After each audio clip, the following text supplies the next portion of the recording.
Hola, ¿qué tal? Bienvenidos a Estadística. Durante esta semana 6 se abordará el tema de tablas de frecuencias o distribución de frecuencias para datos agrupados por intervalos.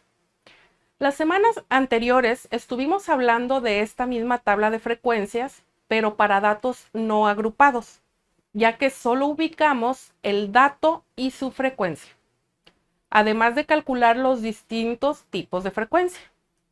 En esta ocasión, realizaremos algunos cálculos para poder construir nuestra tabla.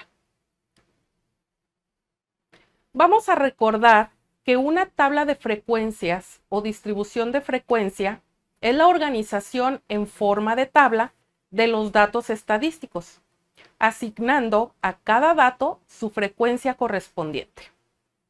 Vamos a ver con un sencillo ejemplo cada uno de los conceptos que la tabla debe tener.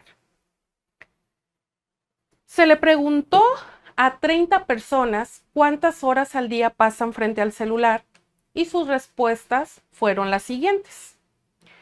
Una vez que ya tenemos los datos, es importante organizarlos para poder hacer el conteo más fácilmente.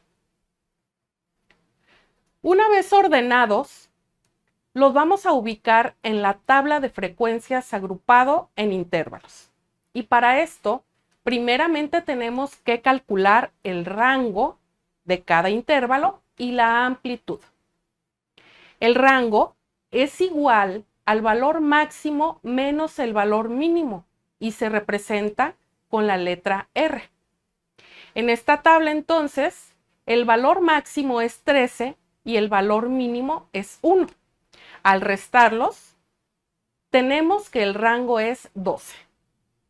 Enseguida, se calculan los intervalos y para esto se utiliza la regla de Sturge y nos dice que K es igual a 1 más 3.322 logaritmo del número de datos que tenemos, que en este caso es 30.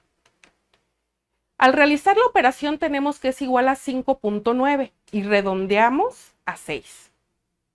Pasemos a la amplitud, que es igual al rango sobre el número de intervalos.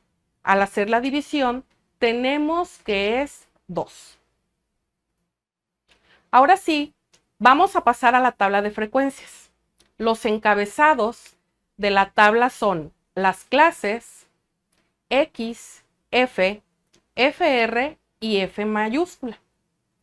La letra K, que son los intervalos, quiere decir que la tabla tendrá 6 renglones. En el primer renglón pondremos el valor mínimo y sumamos 2, que es la amplitud. Así para cada uno de los renglones. Vamos con la siguiente columna, que es X. Se llama marca de clase y es el punto medio de cada intervalo. Nos sirve para el cálculo de algunas medidas y se obtiene sumando el valor del límite inferior más el límite superior entre 2. Así se debe realizar para cada renglón.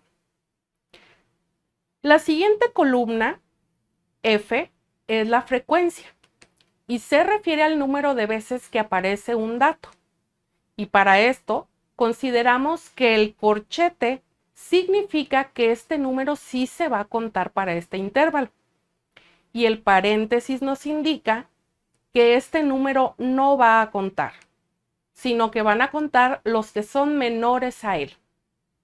Así, por ejemplo, empezamos a contar para cada renglón y tendríamos que el 1 y el 2 en el primer renglón sí se cuentan, pues van a ser valores menores de 3.